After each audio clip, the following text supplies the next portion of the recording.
Southeast Radio's Business Matters with Carl Fitzpatrick. Southeast Radio. Well, just over a year ago, Declan Bolger was appointed as the Chief Executive of the Irish Life Group. Declan joins me now to discuss taking over the position at a time of heightened uncertainty. But before we discuss the role, Declan, I'd like to introduce you as a proud Wexford native.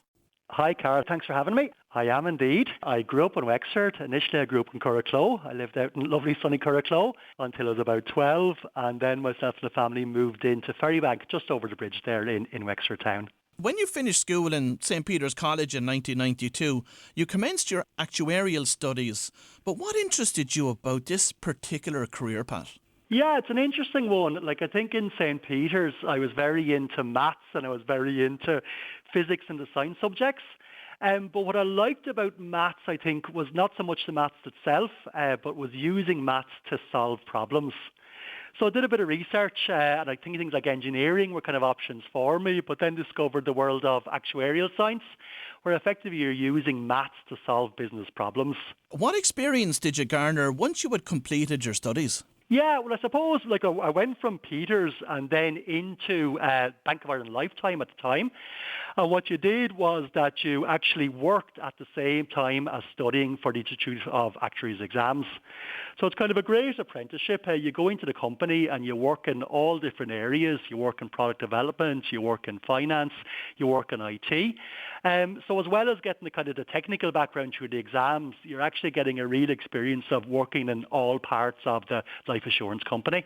And by the age of 34, you were the Chief Executive of Canada Life Europe. What were your goals when you were first appointed as its Chief Executive?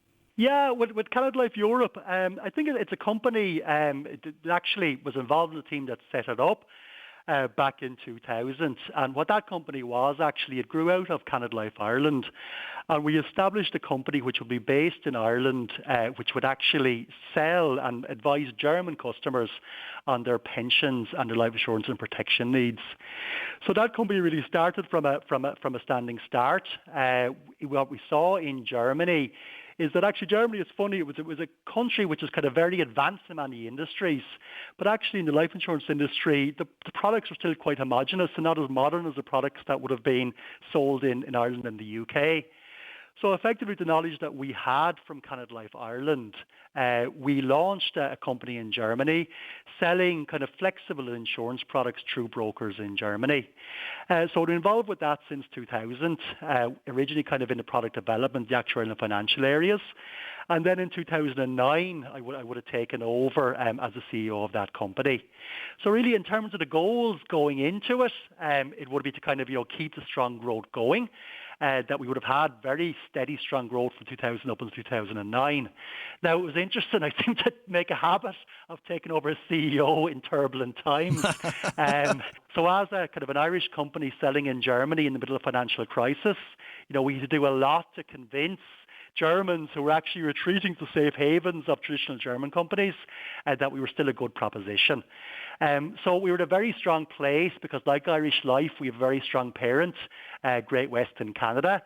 So really, I suppose it pivoted to just reassuring people that we were financially secure, we were there for the long haul. And actually it was very successful, and throughout that crisis we continued to grow and really kind of built even stronger relationships with our German customers and brokers, which allowed that company to really take off in 2012 as we emerged out of the financial crisis. In a role like that at the time, and just like today, you have to be a great problem solver. So how do you approach solving problems in your professional life? Well, it's a good question. I think probably the first one is I don't do it alone. Like everything I do in work is always as part of a really strong team. So I think the big thing is just to kind of, start solving the problem early, air any difficulties, throw out the ideas with a team of good people. And I think that you find is in that group, even if you're not going into the room with an idea how to solve the problem, if you try and clarify what the problem is, look at the various options out there, that group of people will come to a good solution. I think also just with my kind of, I suppose, maths background and even the physics and applied maths and things I would have done in school, that I tend to look at things quite logically. So I think it's important to have lots of ideas, get plenty of ideas out there, but to make sure that you've got the problem scoped out in a kind of a logical, methodical way, and that the solution doesn't just sound good, but actually, just makes sense logically as well. And of course, last year, just before COVID came to our shores, it was announced that you had been appointed to the role of the Chief Executive of the Irish Life Group. What were your initial goals for the Irish Life Group when you took over, Declan? Yeah, it's actually like my timing again was perfect. That I took over, I think I was appointed in February, so I was kind of getting my plans together. And then on the 13th of March, I think it was, effectively, I suppose we saw how serious this COVID pandemic was going to be. So whatever plans I had, quickly had to pivot. We have a business which is very much kind of a person-to-person business. So what we needed to do, first of all, was just provide real reassurance to our customers. We needed to tell them that no matter what we're going to go through here, effectively Irish Life is a very strong company with strong parents. Your investments are safe. We can pay your claims. So what we had to do really is kind of, pivot the business. So first of all, we had to recognise that our customers were going through, difficulties and change. So we had to offer an awful lot of flexibility to our customers in terms of things like around premium payments. Then the kind of attention went to the fact that there were still people out there looking for financial advice. So we had to move effectively our own financial advisors and the brokers who give us great support. They were people who are used to meeting people face to face to take them through the financial advice journey. So we provide all those people with the ability to meet with their customers effectively through video settings and with the help of technology. And of course, Declan, you have a range of divisions within the organisation, from corporate to individual and retail. What overall impact did you feel as a result of the COVID pandemic? Yeah, it's an interesting one, and it's actually one where we really saw just the benefit of the diversity of the Irish Life Group. Like different parts of the business were impacted differently. If I take our health business, Irish Life Health, first of all, like one thing I think we saw is that people, never saw their health and their health being protected as importantly as it did over the last year. So we great customer loyalty in our health business, and our customer numbers stayed very high there. It was interesting that kind of on our life and pensions business, we were kind of almost like a microcosm of Ireland, that different parts of Ireland were impacted differently. We would have seen, many of the really large firms in Ireland, the tech firms and the pharma firms, and financial services firms, many of whom we focused on export markets. They, continued to do very well throughout the crisis. They kept going on their big staff pension plans. They were starting staff health schemes for their employees. We'd have a lot of business in that area, so that business was very robust. The area where we probably saw the biggest impact was in our individual customer life and pensions business. So I think there was a couple of things happened there that, like, first of all, obviously, there was a lot of financial turmoil for individual people and people running small businesses in Ireland, in March and April of last year. So I suppose, pensions and life insurance was the last thing on their mind. Secondly, I think there was a bit of uncertainty there around investing at that time. And then thirdly, we would have engaged with those people on a face-to-face basis. So what we needed to do was effectively change the model by which we engage with those people to be based on, video conferences and kind of digital-based advice. So we had to just turn that business around quite quickly in how we do it, and provide support also for the brokers who engage with our customers. So what we would have seen, just as we kind of, pivoted how we did that advice, that in March, April, business levels there would have fallen to about 60% of normal levels. But as the digital-based advice and as confidence returned into the market, that business would have come back up to about 85% of its normal levels by year end. And Declan, in respect of the clients in which have investments through Irish Life, of course the stock market took an unmerciful pounding in March, April of last year. Did you find that your clients were panicking at the time and looking to exit that investment, or were they far calmer than that? Yeah, that's a really good question. We would have, a lot of our customers, there are people who are investing for their pensions.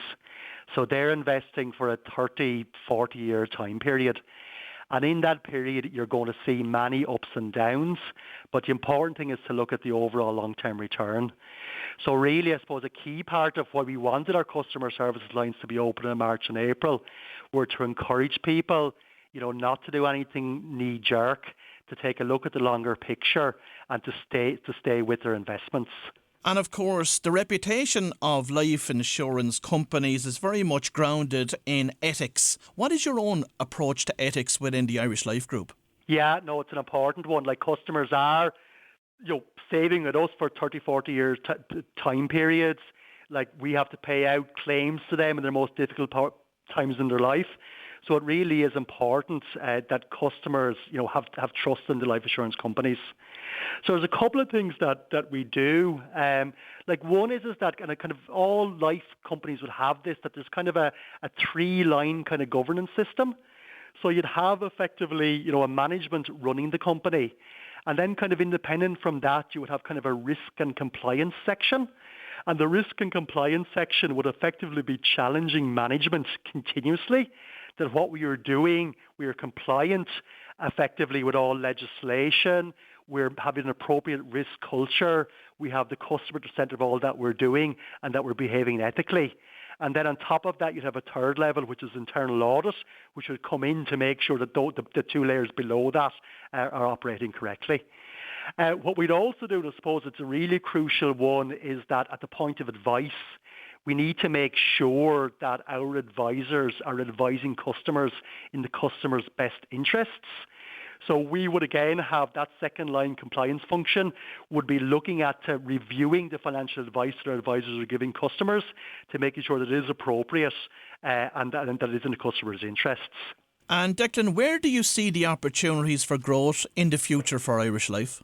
Yeah, it's a good question. I think first of all that I think we'd be confident. Like, I know it's a tough time for people at the moment, and we probably have, another kind of 6 or 7 months to go through before we get the vaccine fully rolled out, before things start to return to normal.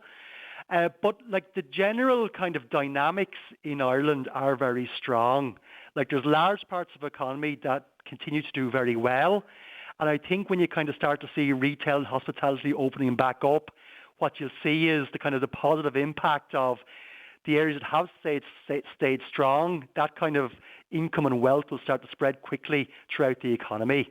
So I think, for Ireland, kind of, business owners in Ireland, Ireland has very strong prospects. Obviously, of course, as well, the demographics are very strong. We still have one of kind of Europe's youngest populations and best educated populations. So the dynamics are very strong. When I kind of look at the different parts of our business, kind of mentioned it earlier, like health insurance, I think is one where, people have really recognised the need to be protected in their health. So I think we see strong opportunities there. I think on the corporate business side, there's no let-up in terms of the number of international companies that are setting up in Ireland. I think we've been a very good partner to a lot of those, so we'd see that part of our business growing as well. And then on the retail side, as that wealth starts to distribute itself around Ireland better, we can see that business taking off as well. And Declan, where do you see innovation coming from within the sector over the next 5 to 10 years? From our point of view, I think where you can see the opportunities and where we can use innovation is that, I suppose, two areas of the market where we think will grow quite strongly. One would be kind of, I suppose, they're at both ends of people's working lives. So one would be, when people are starting their working career, so people in their 20s and early 30s. And we see kind of huge growth in that job market in Ireland. But I think the way that those customers will interact with big financial service companies will be different. So I think the innovation will be in how we actually connect into those customers. And that will be, very much digitally based. So we already have a couple of apps out there. We have a My Life, which is kind of a health and fitness app. We have a Smart Invest, and we have an Olivia app, which are kind of introductions to savings and financial management. So I think there needs to be a lot of innovation in terms of how you attract those customers. And then I think at the other end is people who are coming towards the end of their working life and are starting to plan for what will now be, much longer and healthier lives post-retirement. So I think there's an opportunity to work with those people as their pensions are maturing in their employment, to work with those people to help them manage their wealth and their finances through their retirement. And I think you'll see some quite innovative products coming in there. What is your outlook for the Irish economy over the next 2 to 3 years? Yeah, I think the outlook is quite strong. That actually, like if you look overall, that like GDP in Ireland actually grew in 2020. Now I know that it was split, and like there are many areas which really did suffer, and like I wouldn't like to downplay that at all. But the prognosis for the next couple of years is quite strong. Like initially we would see, those larger international firms continue to do well. But I think as the restrictions open up, like I think what you will see very quickly is that wealth and that income starting to spread out throughout Ireland, very, very quickly. So I think that the prognosis will be good. I think one thing, and like there's a huge benefit that hopefully we'll get as we come out of this. Like at the moment, in Ireland, so much is concentrated in Dublin, and so many people need to come to Dublin to work, which kind of leads to, inflated property prices in Dublin, lots of traffic. But what we're seeing, at the moment, we've nearly all our people working from home. And I think what we'll come back to is certainly everybody won't be coming back to work in the office full time. What we'll see is people working maybe half the time from home and half the time in our head office buildings. So, and like many companies in Dublin will be the same. So what that does is it gives people the opportunity to live down the country, to live in places like Wexford. Like at the moment, I'm from Wexford. I think it's a very tough gig to be commuting up and down to Dublin every day from Wexford. But if you only need to be in Dublin 2 or 3 days a week, you could see definitely the possibilities of living in Wexford and working for a company like Irish Life.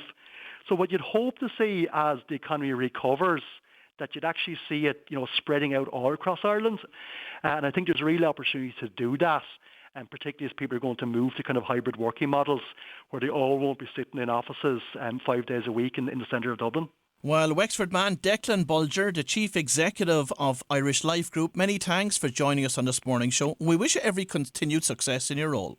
Cheers, Carl. And if you don't mind, what I'll just do is just give a quick thank you to just all our Irish Life customers for the loyalty that they've shown us over the last year. And also just a shout out to all the Irish Life staff who are based around Wexford, who've been brilliant in the way that they've pivoted during this crisis.